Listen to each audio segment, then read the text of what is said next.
तुम्ही तुमच्या इंटरनेट स्पीडला वैतागला आहात का? तर मग आता तुमच्यासाठी एक आनंदाची बातमी आहे, कारण भारत सरकारच्या टेलिकॉम डिपार्टमेंटने 2022 पासून 5G रोल आउट करण्याचा एक निर्णय नुकताच घेतलाय।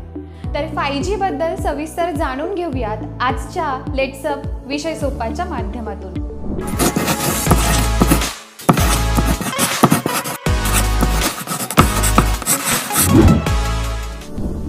5G नेमकं काय आहे?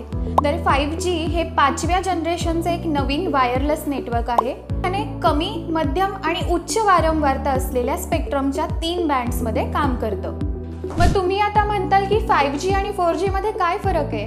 तर 5G हे 4G पेक्षा 100 पटीने अधिक जलद काम करतं। तुम्ही म्हणाल की 5G चे फायदे तरी काय आहेत? सगळ्यात जास्त जलद गती, अतिशय कमी विलंब, अधिक जास्त सुरक्षितता आणि एका वेळी अनेक लोकांनी वापरलं तरी पण स्पीडला काही अडचण येणार नाही।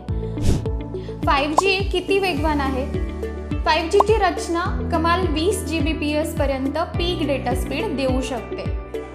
वेगवान असण्यासोबत अधिक जास्त नेटवर्क क्षमता असणं आणि अधिक स्पेक्ट्रममध्ये विस्तार होऊ शकणं हे त्याचे फायदे आहेत। मग तुम्हाला प्रश्न पडला असेल की 5G साठी वेगळा मोबाईल लागेल का?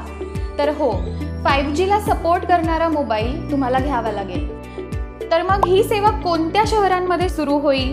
सध्या प्रायोगिक तत्वावर महाराष्ट्रातील मुंबई आणि पुण्यासह गुरगाव, बेंगलोर, कोलकाता, चंदीगड, दिल्ली, जामनगर, अहमदाबाद, चेन्नई, हैदराबाद, लखनौ आणि गांधीनगर या शहरांमध्ये प्रायोगिक तत्वावर 5G लॉन्च केलं जाईल।